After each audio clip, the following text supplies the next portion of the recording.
I'm John Moscow. And I'm Amy Halpern-Laff. Welcome to Ethical Schools.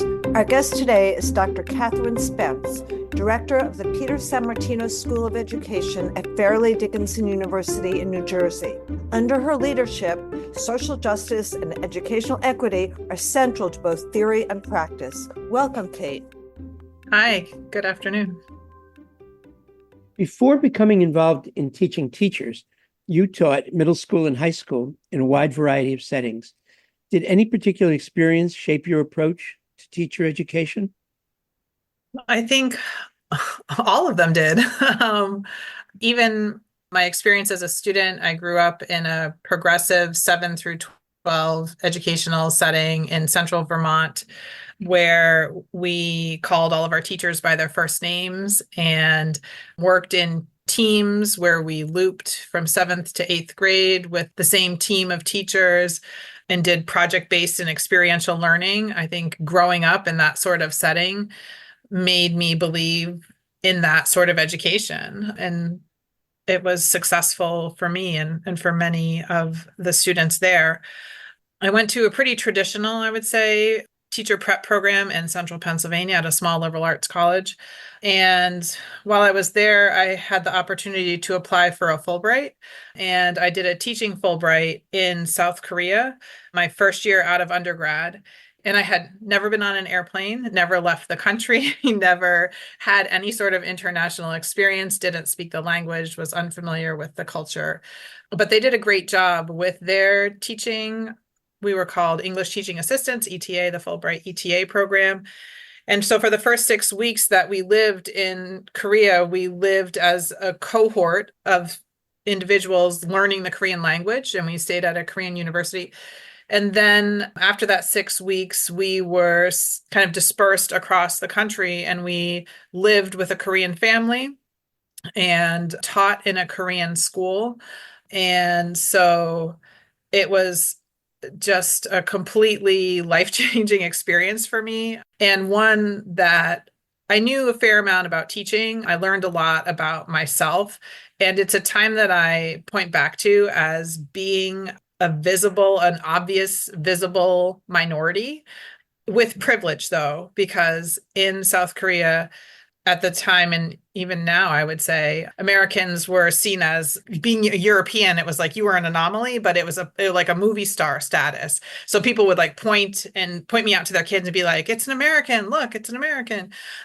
And so it really helped me to think about this idea of representation and being asked to represent a culture or a people, or constantly being watched and kind of surveyed, but through a positive lens. And I think that has certainly shifted my thinking about what it means to be a minority in a place, and also helped me to think a lot about what do I really believe about teaching and learning, because the Korean system is quite different than ours, and they have some strong successes, but also some really serious challenges, the same way that we do in our education system. And I think being in a place that operated so differently, and I've taught in rural, suburban, urban settings, has helped me to kind of weigh and measure what are the good things about what's working here, what are the complicating things about what's not working here, and then how do we kind of make thoughtful decisions about how to move forward. You've also done research. How has your research influenced your leadership, would you say? Sure. My dissertation research was primarily about teacher attrition and retention. And we're in a period of time now where we're in a teacher shortage again. And I was really interested in looking at, and still am interested in thinking about, why do people who make it through the first couple of years of teaching decide to stay or choose to leave? And so coupled with that kind of academic research, I've spent a lot of time in what we call a coaching role in schools. So working with practicing teachers. And I think the combination of my research and interest in connection to why people stay or go, then thinking about how do we best prepare pre-service teachers to be functional in settings that are challenging. Teaching is hard. It's not an easy job. And so what are the things that we can do on the front end to help teachers be as effective as possible when they get into the classroom. And I think I've spent most of my time in New York City schools. And it's been interesting as I've transitioned into spending time in New Jersey school districts to think about the philosophy in New York City schools is there's kind of an unending pipeline of people into the classroom through initiatives like the Teaching Fellows, or there's always people who want to live in New York City. And so there's always people who will want to be teachers in New York City. But in other places in the country, that's not true. And so, how do we think about supporting those teachers? Or if the teachers who are there aren't exactly where we want them or need them to be, how do we help them grow into the teachers who are going to be effective for all of our learners? So, that has been an interesting, I think, shift.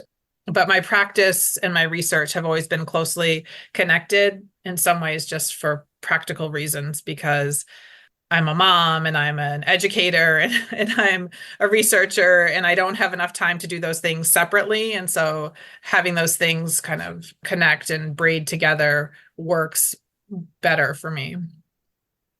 What have you found in terms of reasons why people who make it through the first couple of years either decide to stay or decide to either leave the location they're at or to leave teaching in the field completely? I think a lot of it is a sense of philosophical alignment or belonging in a school. I've been in some meetings recently where we've been talking about retention is the new recruitment. So keeping your teachers once they get into the district. And so I think really thinking about what are the ways that we help meet teachers with their needs. And then for teachers, how do we find a good fit that's a philosophical alignment between what we believe about teaching and learning, and then what is happening at the school where we're actually practicing.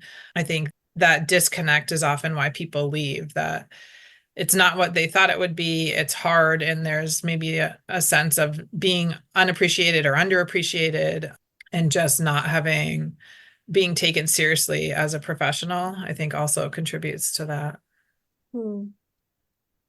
How do you recruit pre-service teachers, especially teachers of color? That's the billion-dollar question, isn't it? One of the things that we're really thinking about is how do we give people an opportunity to interact with kids where they have that positive experience working with students at whatever age they're going to work in and see. I think the reason a lot of times that people end up in teaching is because they do have positive experience with kids and they see that kind of spark in the kid's eye, or they see a change in understanding, or there's a relationship that develops. And so one of the things that we've been thinking a lot about is how do we bring those opportunities to potential students, potential teachers earlier in their experience. Or if we have people, say, who are math or science majors, we know there's real shortages in those areas. How do we talk to people who have that content area interest and then help them match that with an interest in connection to kids?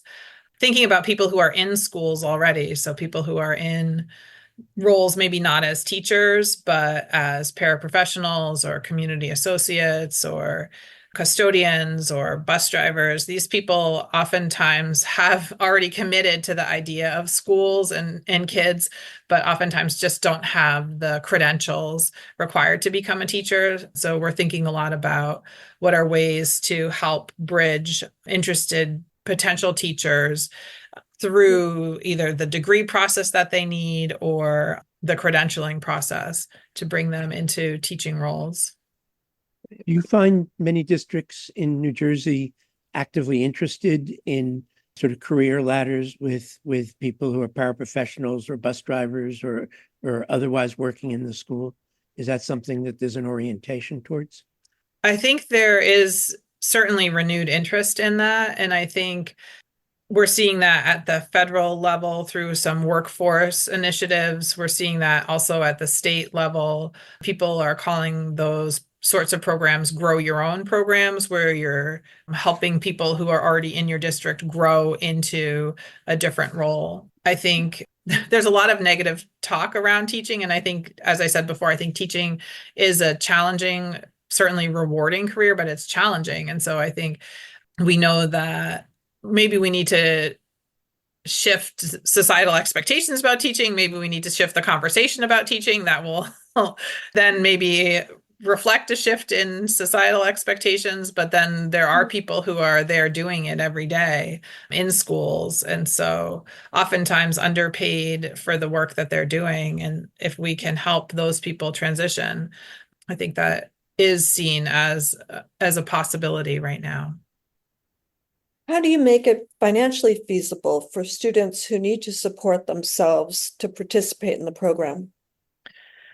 Yeah, so that's where we're seeing some of the workforce initiatives at the federal and state level, particularly through residency models, or alternate route programs are also an attempt to do this, where people become an educator of record while they're earning their certification. The alternate route pathway in New Jersey, anyway, works for people who have a bachelor's degree in whatever area they would be earning that teaching certification. And so then they're earning a salary as a teacher while they're also taking the coursework toward their teaching certification. I think it becomes a little bit harder when people don't yet have a bachelor's degree. And that's where we see the grow your own programs coming in. What we're working on at FDU is a more flexible bachelor's degree. It would work primarily for early childhood and elementary licensure, where you don't need as many credits in a major for the subject area license, but it's a flexible bachelor's degree that also has some flexibility in terms of when courses are being taught or offered. And then the grow your own programs, the goal is to have some of the clinical components that are required toward certification occur in the place of employment.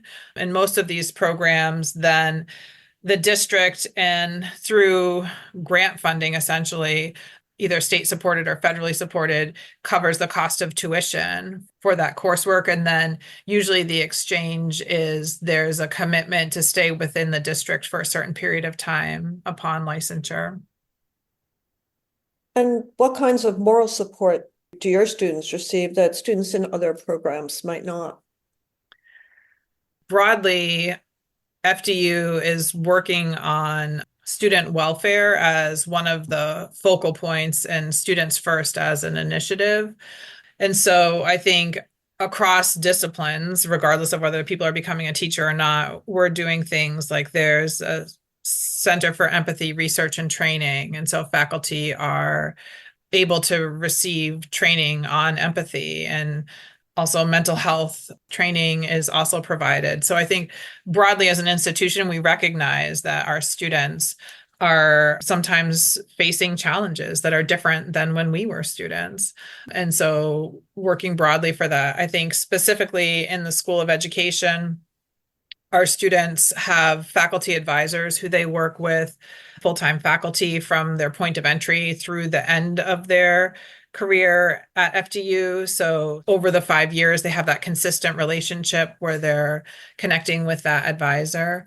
We also have our supervisors in both our traditional and our alternate route programs. Students take kind of support seminar courses throughout their clinical work, and then they have people who are working with them in the field as they're earning their license. And so that makes our alt route program a little bit distinct because not everybody offers that sort of support. So we're trying to kind of balance the overwhelm that people feel as they're learning to teach with the resources that we have at the university. Shifting gears a little bit, how does New Jersey's legacy of fostering residential segregation by redlining in the housing market impact schools and students today? What would you say? I would say that schools are still broadly segregated in New Jersey. I was actually listening to an AERA lecture last night, and they said that New Jersey is the 7th most segregated state in the nation in terms of our schools. And so because we have so many, we have over 630 school districts in the state of New Jersey, because we have so many districts, which are then aligned with town boundaries, it makes it so that students attend schools that are frequently racially segregated. And so then there are certainly different experiences that they have based on particularly their elementary school. We have more regional high school districts, but most elementary school or middle schools are along geographic boundaries in towns. You've mentioned that Fairleigh Dickinson is an HSI, a Hispanic serving institution. How does the School of Education serve Latinx students in particular? So the School of Ed is working in collaboration with the Hispanic Center at FDU to develop pathways specifically for bilingual and primarily adult learners, although we have programs through the Hispanic Center that are for traditionally aged students as well.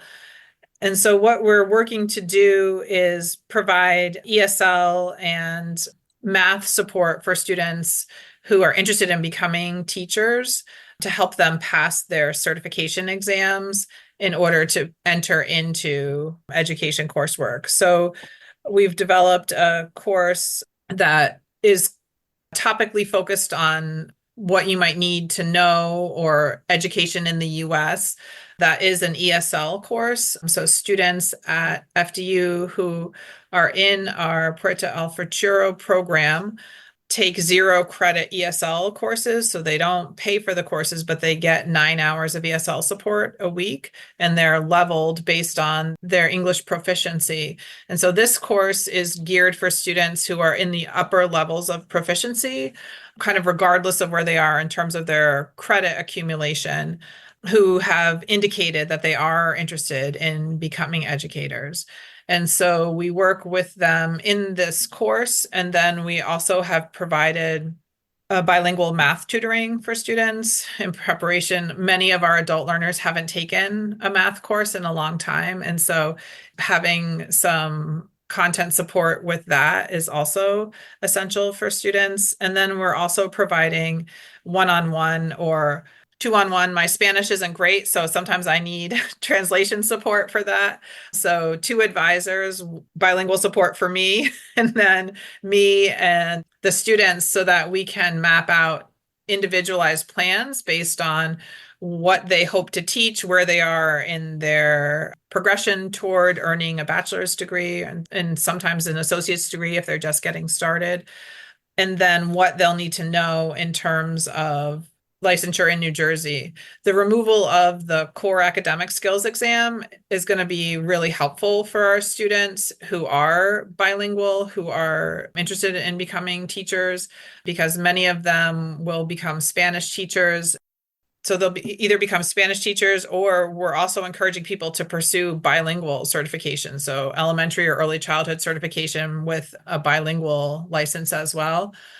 The certification exams are different. And so not having to practice core academic skills exam was really a gatekeeper for many interested pre-service teachers, especially those who speak another language.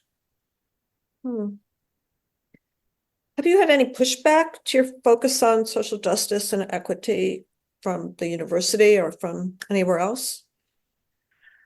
Not from the university, I would say. Sometimes there's conversations about what words you want to put in your social media or how you want to advertise a job or things like that. But the university has been supportive of our focus on social justice. And I think particularly in connection to the recognition that we need to prepare educators who are ready to teach the diverse population of New Jersey. And New Jersey is, despite having segregated schools, New Jersey has vast diversity across the state. And so we know that all of our educators need to have this focus in order to do justice for our students. I think sometimes our students are not ready for the conversation.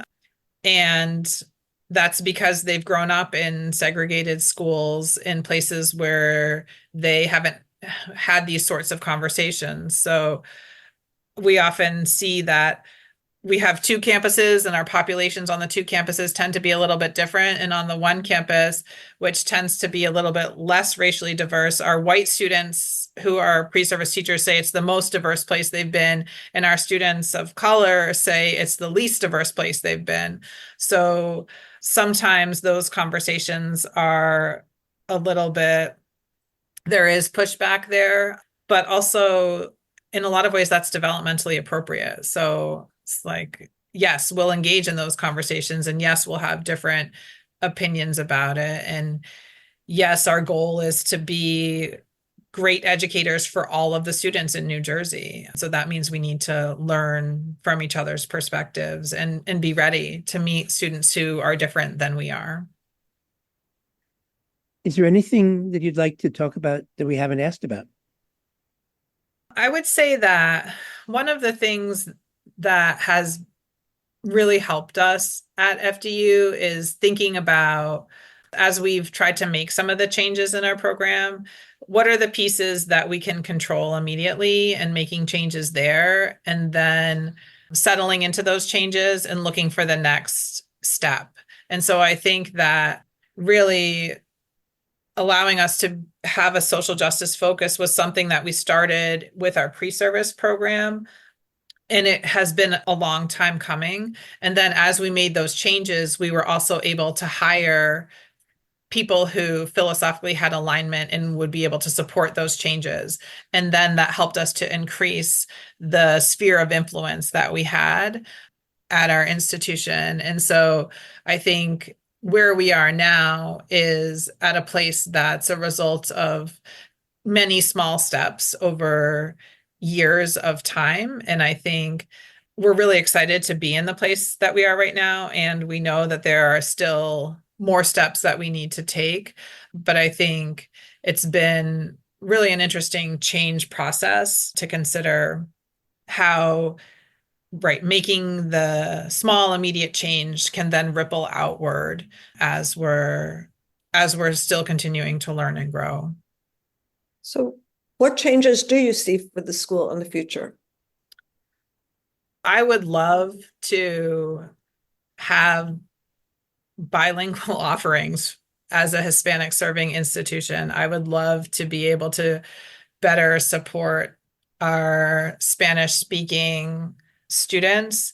Mm-hmm. And I think some of that would require having bilingual faculty. So like right now we have a course that's a gen ed course, equity, ethics, and education, that we have for our undergraduate students. And that course is offered in English because most of our students are English speaking. For our partnership with the Hispanic Center, we've talked about how this class could be a class that students take toward their bachelor's degree within that program. And in order to do that, we would need to have somebody who could function equally proficiently in Spanish and English. We've dabbled a little bit with that. We work with a program in New Jersey that was run out of the Center for Future Educators, offering dual credit high school courses. And one of the courses that we've offered is called Tomorrow's Teachers. So it's a class that students take in high school and they get college credit for it. And it's kind of, what does it mean to be a teacher? Kind of education 101. That curriculum also is offered in Spanish. And so we last year piloted offering Spanish sections of the course in a couple of high schools. And we have tried to do that with a section on our campus as well. We didn't get the numbers where they needed to be for us to run it. So I think continuing to move in that sort of direction where we're thinking about how to support the population that we have in Bergen County and in Morris County, and those who are choosing FDU, how do we meet them where they are and then help them to grow into educators? So that would be a next step that maybe is a couple of steps down the road. But a first step that we did accomplish is having the approval of that flexible bachelor's degree leading into teaching certification. And so that will allow us to partner with districts with Grow Your Own programs. And so hoping to continue to grow that sort of relationship with districts so that they can meet their own needs. Thank you so much, Kate Spence, Director of the Peter Sammartino School of Education at Fairleigh Dickinson University. Thank you. And thank you, listeners. Check out our new video series, What Would You Do? A collaboration with Professor Mira Levinson of the Harvard Graduate School of Education and Ed Ethics. Go to our website, ethicalschools.org, and click video. The goal of the series is not to provide right answers, but to illustrate a variety of ethical viewpoints. If you found this podcast worthwhile, please share it with someone at your school. Subscribe wherever you get your podcasts and give us a rating or review. This helps others to find the show. Check out our website for more episodes and articles and to subscribe to our monthly emails. We post annotated transcripts of our interviews to make them easy to use in workshops and classes. Contact us at hosts@ethicalschools.org. We're on Facebook, Instagram, and Thread. Our editor and social media manager is Amanda Denchi. Until next week.